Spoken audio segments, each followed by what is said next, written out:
In the new Discovery Plus original true crime series Relentless, follow filmmaker Christina Fontana as she helps a family searching for their missing daughter, going down a rabbit hole of drugs, corruption, organized crime, and possibly murder. Relentless, now streaming on Discovery Plus. Start your free trial. Yesterday was July 4th, but a lot of people get to celebrate today, too. We'll tell you what's open and closed because of it. It's 5 o'clock.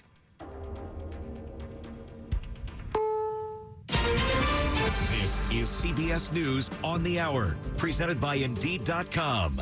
I'm Wendy Gillette in New York. Search teams are back combing through the debris of a partially collapsed condo building in Surfside, Florida, after it was demolished last night. CBS News correspondent Elise Preston reports. Explosives were detonated inside the still standing portion of the building at about 10:30 last night. The 12-story structure tumbled to the ground in a matter of seconds. This building was unstable. The building was hampering our search efforts. Search and rescue crews resumed work just a few hours after the detonation.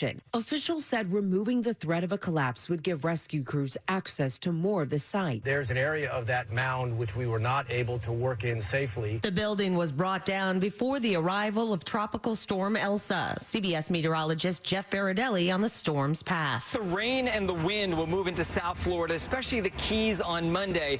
Now on Tuesday, it'll be located near the Keys in Southwest Florida, producing heavy rain in places like Key West, Naples, up to Fort Myers. Then the system moves north and probably will make landfall somewhere close to the Tampa Bay area early on Wednesday morning. At least 24 people were killed in the collapse. Another 121 are still unaccounted for. Oregon Governor Kate Brown says climate change is causing temperatures to rise in her state at a concerning level. We literally have had 4 emergency declarations in this state at the federal level since April of 2020. She appeared on CBS's Face the Nation. The recent heat wave claimed almost 100 lives.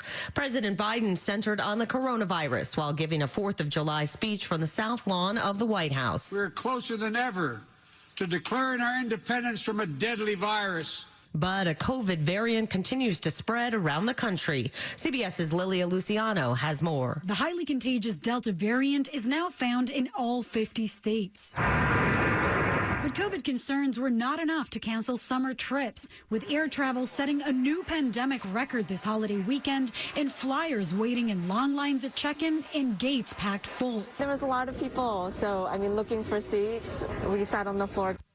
There is a government warning about ransomware attacks in the coming months. CBS News senior investigative correspondent Catherine Herridge has the details. The 4-page Homeland Security report obtained by CBS News warns ransomware attacks targeting U.S. networks are likely to increase this year. Analysts said cyber criminals have developed business models that increase financial gain, the likelihood of success, and anonymity.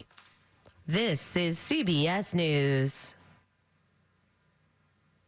Indeed's Instant Match searches through millions of resumes in Indeed's database to deliver candidates who fit your job description instantly. More at Indeed.com/credit. 5:03 Monday morning, the 5th of July. It'll be sunny, hot, and humid today with highs around 90 degrees.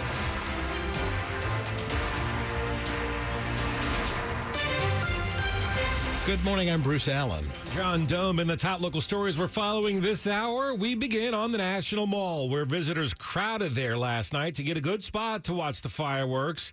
Many said the nice weather and the lifting of coronavirus precautions made it impossible to stay away. It's a gorgeous day. It's something I've always wanted to do. Barbara Jerka said sitting under the Washington Monument and watching D.C.'s fireworks has been a goal of hers that was delayed because of the pandemic. It's feeling like it's getting back to normal again. Bryson Gulick and his dad set up 80 chairs for their family and friends from Kansas hours ahead of time to watch the show from the National Mall. Some of them, it's their first time in D.C. as well, so it's a great time to be out here. The crowd started early and slowly grew throughout the night as people got the best spot to see the sky light up.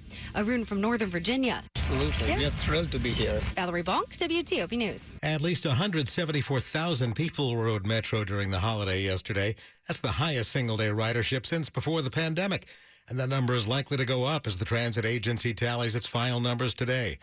Over the past year and a half, Metro ridership has dropped about 85% compared to before the pandemic. The Metro Board approved a series of changes last month that'll go into effect later this summer. including increased service and fare discounts as a way to try to get riders back. Now, even though yesterday was Independence Day, the holiday will be observed by federal, state, and local governments today, and that means lots of closings and service changes will also be in effect today. Now, if you're in D.C., you can get a COVID vaccination. Sites will be open today, as will facilities for the homeless. But D.C. government offices, libraries, and the Department of Motor Vehicles will all be closed. In fact, pretty much all government agencies are not going to be open today. Metro is operating on a Sunday schedule with rail lines opening at 8 a.m. with free parking and off-peak fares in effect all day long. A GoFundMe page has been started for a 27-year-old construction worker who was injured in a building collapse in Northwest D.C. last week. The sister of Leonardo Moretto has started the fundraiser, saying the accident left him paralyzed and unable to walk. Moretto was working inside a building under construction on the 900 block of Kennedy Street when the structure collapsed on top of itself, leaving him pinned under debris for about an hour and a half last Thursday. After he was rescued, he was taken to a hospital where he had spinal surgery and is now awaiting transfer to a rehab clinic.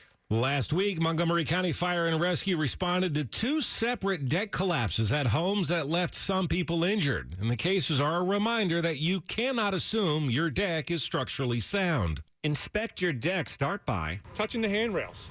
As you go up to the deck or up the stairs, touching the handrail. Does that handrail wobble? If so, that's not a good thing, says Montgomery County Fire and Rescue Chief Scott Goldstein. If you're feeling any sponginess on the decking itself, the boards need to be addressed. Get on top of the deck and make hula hoop-like motions. The deck shouldn't move. Finally, if you can, look under it. Is there any nuts, bolts, screws, nails that are backing out? Is there any gap between the deck itself and the house? If there is, you need to get an expert out to look at it. Mike Murillo, WTOP News. Maryland Delegate Dan Cox says he wants to be the state's next governor. The 46-year-old Republican made his announcement yesterday, July 4th, and becomes the first candidate fully embracing former President Trump in the race. Cox was vocally opposed to Governor Larry Hogan's stay-at-home orders last year, eventually prompting the governor to dismiss the Frederick County delegate as a QAnon conspiracy theorist and not the kind of person he would support. Cox was among those who helped organize a bus to bring people to downtown D.C. on January 6th, and later that day called former Vice President Mike Pence a traitor in an online posting. Coming up on WTOP, a rise in vehicle thefts in one area county. It's 5:07. If you've tried antidepressants and talk therapy but continue to feel depressed, you should know it doesn't have to be that way. Greenbrook TMS NeuroHealth specializes in treating the toughest cases of depression with TMS therapy. TMS is a safe and effective FDA-cleared non-drug, non-invasive therapy. If medications and talk therapy haven't fully resolved your symptoms of depression, schedule a free consultation today with Greenbrook TMS NeuroHealth. Visit greenbrooktms.com. That's greenbrooktms.com. We are here to help.